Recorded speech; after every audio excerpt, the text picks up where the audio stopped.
महाराष्ट्र में निकाय चुनावों का ऐलान अक्टूबर में हो सकता है। सुप्रीम कोर्ट की तरफ से जल्दी निकाय चुनाव कराने के आदेश दिए गए हैं। मॉनसून के चलते ही चुनावों का ऐलान नहीं हो पा रहा है, लेकिन सितंबर में मॉनसून की विदाई के बाद चुनाव कराने को सरकार तैयार है। चुनाव ईवीएम से होंगे और इसी पर सवाल उठ रहे हैं। तो क्या है पूरा मामला, देखिए इस रिपोर्ट में।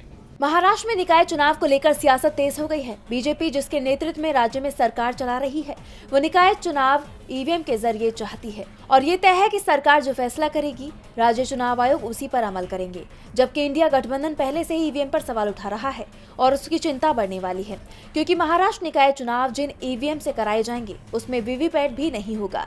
इसे लेकर शरद पवार गुट के एनसीपी ने कहा कि किसी को कैसे पता चलेगा कि उसने वोट जिसे दिया है उसके हक में ही गया है।